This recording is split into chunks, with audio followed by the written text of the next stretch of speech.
Hello, everyone. I am Emeritus Professor at Virginia Theological Seminary, and welcome to a panel called Safeguarding Our Profession in a Time of Uncertainty. This panel is sponsored by the Lay Professional Advocacy Committee, chaired by Dr. Linda Patterson. The Lay Professional Advocacy Committee advocates for our members at General Convention and other church-wide events, and in partnership with other Episcopal lay professionals. The topic we're exploring today will be expanded at the 2022 Richmond Conference. Our panelists today are Marilyn Haskel and Stephan Griffin. Marilyn is a retired church musician who still plays the organ and conducts choirs and has written a number of hymns. The Belle of West Virginia. She now lives in the state of Maryland. Stephan is Director at Large of a member of the Liturgy and Music Commission of the Diocese of Massachusetts, and Director of Music at All Saints Brookline, Massachusetts. Stephan is a proud member of the state of Maryland, but is now happy to be a Bostonian living in Massachusetts. Marilyn and Stephan, some analysts make dire predictions about the future of the Episcopal Church as well as other mainline churches. This, of course, translates into uncertainty about the future of the profession of church music. First of all, Stephan, do you agree with these analyses? Will our church still be here in 50 years? And will there be a vocation of church music? Well, Bill, I think the situation is only dire if we refuse to analyze our model of the church in the coming years and adapt as needed. We can't ignore the need to engage with and serve the world outside of our walls, as well as the need to actively invite people into our communities, make sure that they feel welcomed and respected, and then strive to support them on their spiritual journey. This can take many forms. We can partner with other organizations. We need to ensure that we have some sort of online presence and outreach. And most importantly, we still need to maintain meaningful and genuine face-to-face interactions with people. On a certain level, the church has to function like a family and not like a social club. We aren't here to entertain a gathered congregation, but to minister to a world that's often in need of healing. We have to examine the internal structures that we have in place. Is our branch of this organization healthy? Are we enabling bad behavior in our silences for fear of losing volunteers? Do our interactions and practices within the church truly reflect our beliefs? Or will visitors notice one thing coming from the pulpit and something wildly different happening in the day-to-day life of the church? Yes. At the risk of going slightly off topic, as an organization, we have to value diverse experiences and perspectives that people will bring. There's a dire need for fair and equitable compensation for all church staff. We need to set realistic expectations for both staff and volunteers, given our individual resources, talents, strengths, etc. But the short answer to the question is yes, I think the Episcopal Church will be here in 50 years. But there's work to be done all the way down to the individual parish level. We can't invite folks to invest in the future of our parishes if we aren't willing to do some of the hard work of examining and reworking the systems we have in place, and then working to create a product worthy of investment. Will there be a vocation of church music? I think also yes, but it may be different from what we know now. In some cases, people are leading much busier lives, and the church is sometimes less of a priority. I think one question that we'll have to address is, can we create programs where people, especially those with young families, are able to participate without requiring the same time commitment that may prohibit them from participation in other activities that are equally important to them, all while maintaining the quality that we love, right? Is there a compline choir that meets just on Sunday night, just before the service, for singers who can't make a midweek rehearsal? Is there a service for people who need a space where they can just sit and pray in community with others without needing to take such an active role, or if it causes them some sort of anxiety? The similar thing to consider is if and how we're educating our staff colleagues, our choir members, vestry folk, parishioners, everyone about what it is that we do, why we do it, and of course, what are we doing to bring up and encourage participation from the next generation of church musicians? And I recognize that these aren't really new questions, but the answers and solutions can look wildly different depending on each situations and will change over time, even in like any given place. It sounds to me like, Stephan, that almost everything you're saying revolves around the word engagement. I keep hearing that over and over in what you're saying. You think that's true? Oh, Being absolutely. engaged within the parish walls and also outside the parish walls to keep a healthy program going. Yes, I think we have to Marilyn, constantly review our ministries as well. a good point. Thank you. Marilyn, some would remind us that statistics do not tell the whole story, that the downward trend is not inexorable. The Holy Spirit is still at work, and if we will follow her, things can turn around. What's your response to those ideas? Thank God for that. If the church as we know it, collapses, it will be because something better will be developing to take its place. Mm-hmm. The church in 50 years may look very different from how it looks today, but it will still be the community of believers who take the work of Christianity seriously. I believe some of those accoutrements that we feel are really necessary to have church today may be changed, but not ended, except in their outward appearance maybe. But it would seem to me that if we begin to assess what is absolutely essential for a community of believers to do their work as Christians, we will be better prepared for the change that will inevitably come. So I've been so excited to hear the conversations today. The discussion about mentoring gives us a clue about the future of the church and church musicians.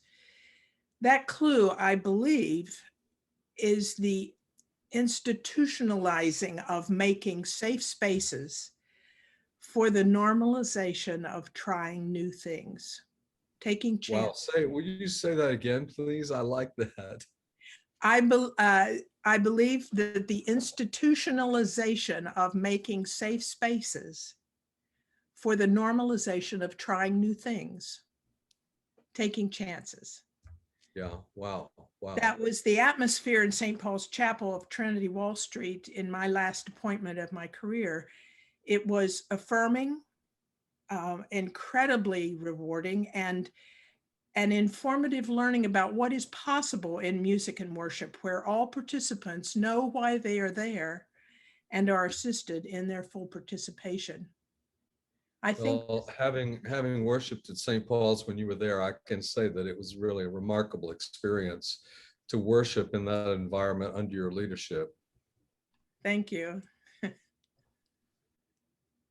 Some feel that how church musicians do their job can contribute to the survival, even the flourishing of church music vocation.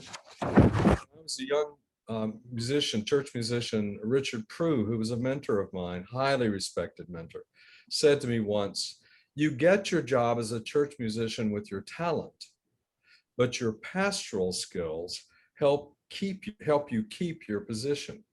What's your reaction to that, Marilyn?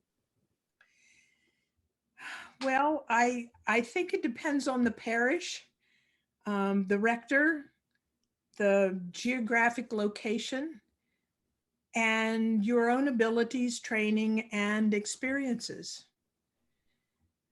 There's also the question of what one means by pastoral skills. When I was a young church musician in a part-time parish, people gathered in a common room before the service to visit and drink coffee and meet new people. When I came in from the pre-service choir rehearsal on my way to the organ, I passed through the common room.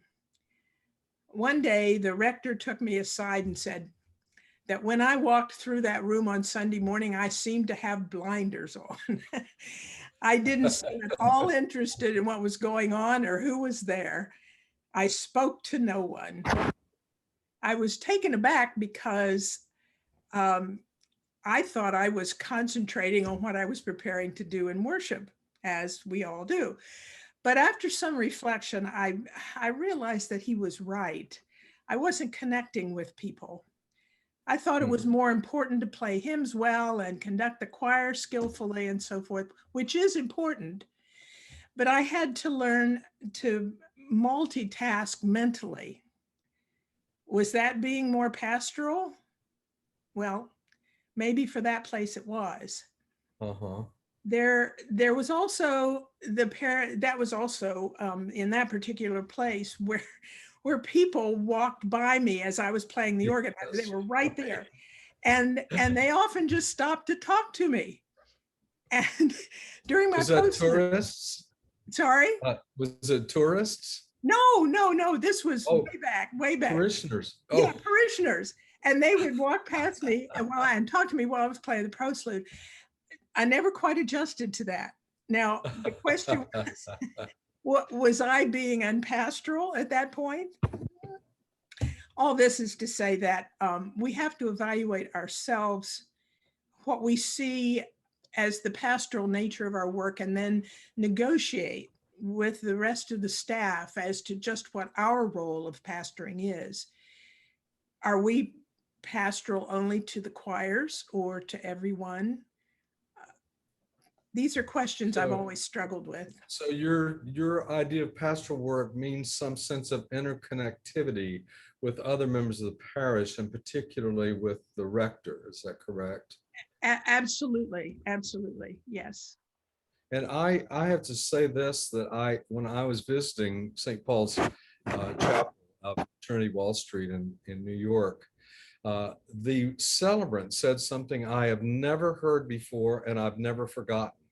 He said, "Congregation, when it comes time for coffee hour, speak to a stranger first." Yes. I've never heard anybody say that, but what a great formula for reaching out to people who are new. We're not very good about that, as Episcopalians. We generally go and speak to our favorite people and then leave. So I loved that instruction to the congregation: speak to somebody you don't know first. Which was most of the congregation. Which is most of the congregation in that place. Yes. Most were visitors. That's right. Yeah. Stephan, we've heard this quote of Alec Whiten already today, and I feel like that it can't ever be said enough, that we all need to have this inscribed upon our arms.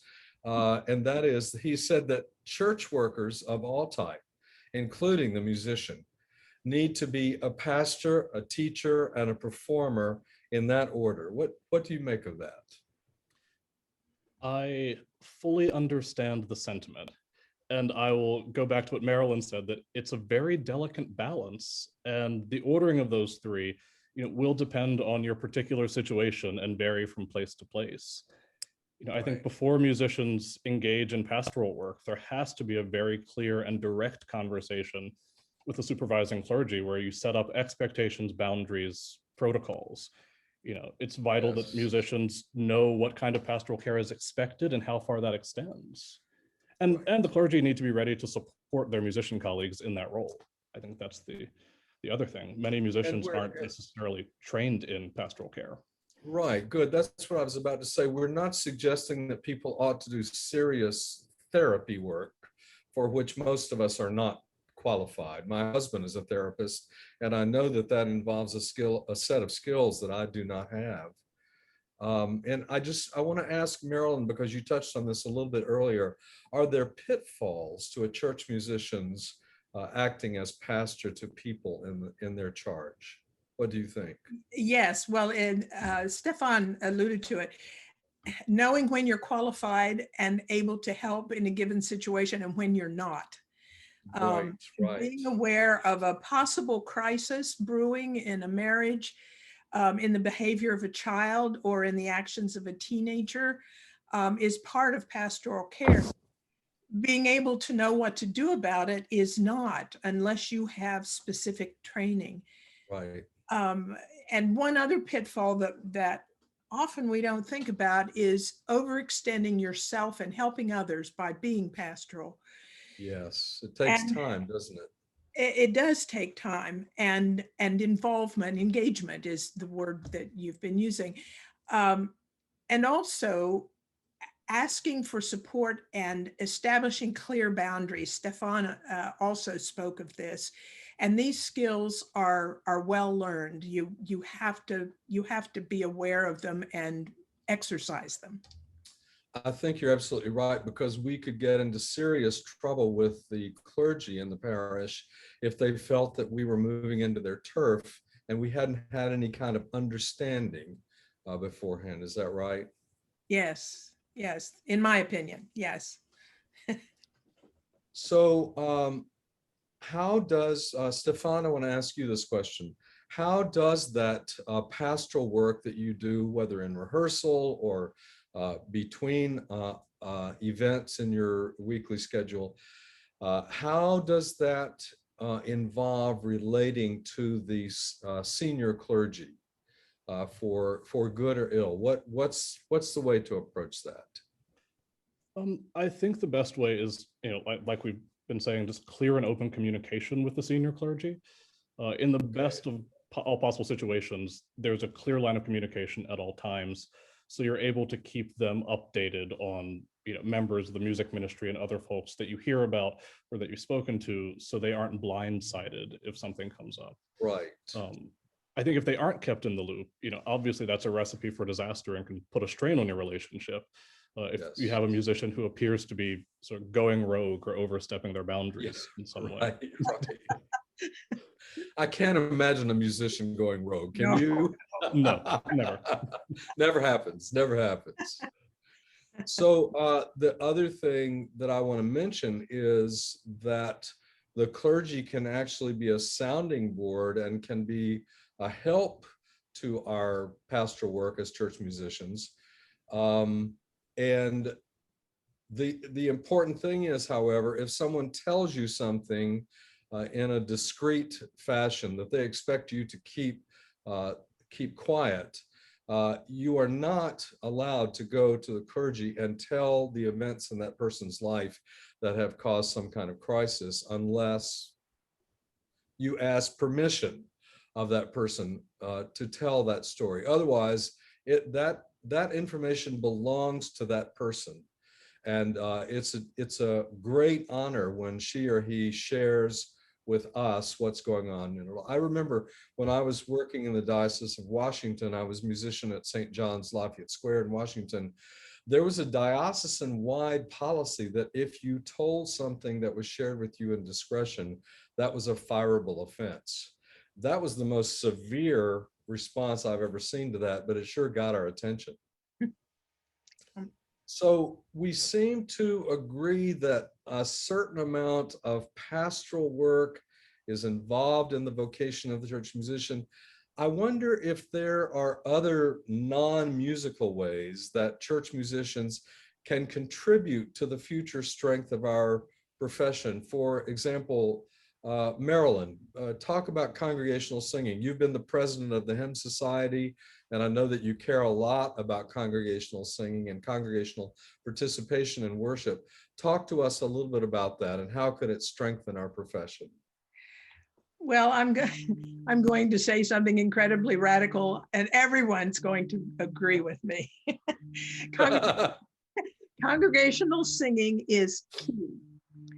If you don't love the sound of full congregational singing and are working toward it, you're in the wrong profession.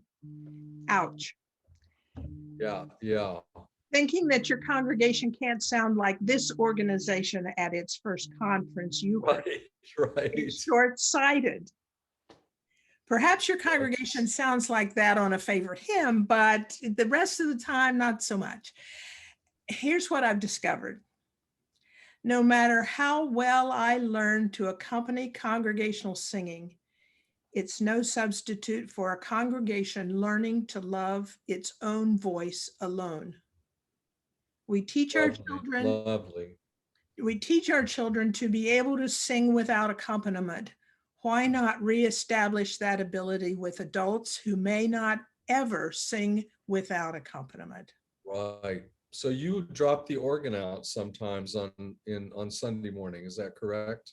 Well, I did that for a while, and I would warn the congregation, just ready, Yes, verse 3. don't be shocked. But what I'm talking about, it's even more radical than that. And again, this comes from experience, and I believe it can work in all congregations, to get off the organ bench once in a while. And walk out in front of the congregation. This is incredibly scary if you've not done it. And teach a song using your voice and hear what comes Yes. back to you. Right, right. I remember some years ago when I was on the Standing Commission on Church Music, when it was separate from the Liturgy Commission, and we talked about the way the Roman Catholics have a cantor up front to lead the people in song, which is a further way of urging the people on to suggest, hey, this is your turn, this belongs to you. And we talked about, we even came up with a word that we liked, animateur. So the French for an animator, or animateuse, would be the feminine form of that. That you're kind of a cheerleader for the singing, whether you're at the organ or you're standing up. But I like the idea. Let me ask you this though, Marilyn, what if I, as an organist choirmaster, just don't have a voice to lead singing? Is that a problem? Should I get somebody else to do it? Or should I just do it with the voice I have? What do you think? Well, it depends on how bad it is. No, actually, but there are some, the more difficult problem often is that someone simply doesn't have the skills to do that. And yeah, but you have singers in your choir who probably could with right. some training, and there are places to get training nowadays. So I encourage you, if you're not going to do it yourself, then engage one of your other singers who may not even be in your choir. There may be someone in the congregation who has that skill. Right. Stephan, have you had any experience with that, of leading with your voice with a congregation? Sure. My undergrad degree is in singing. So that was, you could tell by your speaking voice. That's actually something that I really enjoyed. Whether it be a responsorial psalm a cappella during Lent, or just an a cappella hymn, you just decide, fourth Sunday of Lent, or once you finish the service, maybe with Were You There on Palm Sunday, and just someone, maybe me, sing the first verse and invite them to join along. And it's usually timid at first if the congregation isn't used to it. But I think the other key is that you need to seem enthused and don't react if they seem timid, right? Just be happy with whatever sound they're making. So encourage them, don't cajole them, right? Right, exactly. Or put them down for their singing if their singing is not strong enough for your ear. Stephan, since we're talking to you, I want to ask you a completely different question, if I may. Should church musicians be involved in the stewardship program of the parish, by which I mean inviting people to give of their tithes and offerings? Is there a part that a musician has to play in that? Oh, absolutely. I think Also, we often recognize the time commitment involved in the music ministry. But I think it's important that on one hand, we remind our choir members about the importance of pledging and giving to support the ministry that they participate in. And also there's education to be done on what music costs and why, and where does the money go? What happens if there's no money to fund a program? And just in the same way that we talk about building upkeep during stewardship time, I think we can make stewardship announcements as the music director, and make sure that we're included in like promotional videos or pamphlets, and just be transparent about what it is that we do and the cost associated with it. Right. My experience, Stephan, is that most church treasurers can tell you just how involved the choir members are in supporting the stewardship of the church. And you mentioned the time commitment, which we don't want to dismiss that, but also just, it doesn't matter the amount, just the fact that everybody in the choir not becoming, in other words, a separate choral organization that just happens to meet at the church, but fully involved in the life of the church. Right. And that brings me to something that I want to hear from both of you about.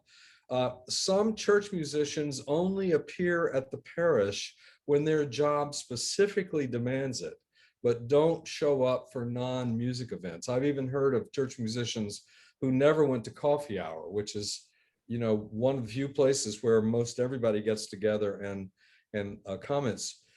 You've talked about the need for engagement. Both of you have talked about the need for engagement outside the walls and inside the walls. How do you feel about church musicians being involved in completely non-musical activities at the parish? Marilyn, start with you. Well, it gives the parishioners a chance to see you not in a leadership position, Yes. to see you doing something, if it's trash cleanup day or whatever, or the high school car wash. That's very important to see you as a real person.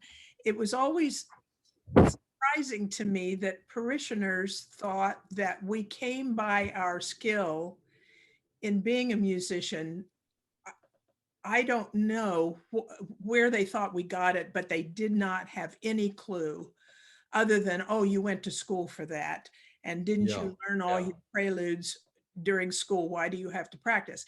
So, it's, but that's because maybe we weren't seen enough as doing something else and had an opportunity to talk to people just as people. Stephan, what do you think? I mean, I completely agree with what Marilyn just said. We can't expect people to understand us unless we engage them in conversation in some way. And it's in a way of self-preservation. I want to say we can't expect others to advocate for us if we don't do some sort of, that for ourselves, right? And it isn't so much that we have to go to the vestry, but just let folks know, who you are, what's going on. Right. In your own life, so that you aren't just a name on a bulletin or a cassock figure far away. Right. I've also found that it's really important to support the Christian education program, because our programs, especially if you have choirs for children, and I hope everyone does, if you don't, please start it right away, that those are also Christian education, aren't they? Yes. Absolutely. We're just about out of time. I want to give each of you just a few seconds to make any kind of closing remark that you'd like to. Stephan, since you were talking last, let's start with Marilyn. Any closing remarks? Sure. Yeah, I just want to say this is part of what we've been talking about, but this is a servant ministry. I was an educator before I was a church musician, and we were always taught, meet people where they are musically and take them to a new level. And at the time, I thought that was educate them to love what I love. Long term, it's good for them. Right. And maybe it actually meant respect the dignity of every human being. Sounds a little like a baptismal covenant, doesn't it? Doesn't it? But people learn by providing the experiences, whether it's your taste, your style of music or not. That's your job, is to offer that. Okay. Thank you. And Stephan? I would say that, as a younger church musician, that I am always encouraged by so many of my colleagues at on conferences. And I would encourage folks to, if you have questions about a lot of these things, reach out to someone and just have a conversation. I think we can do so much to support each other in this work. I don't think we have to have dire predictions about the church in 50 years if we just, reach out to one another and say, all right, how do you solve this problem? Absolutely. Thank you both so much. And thank you to all of you for listening to this discussion. I hope that we have opened several cans of worms, and that there will be discussion going on later about these topics, because they're big ones and important ones. Thank you so much, Stephan and Marilyn, and thanks everyone for listening. Thank you, Bill. Thanks, Bill.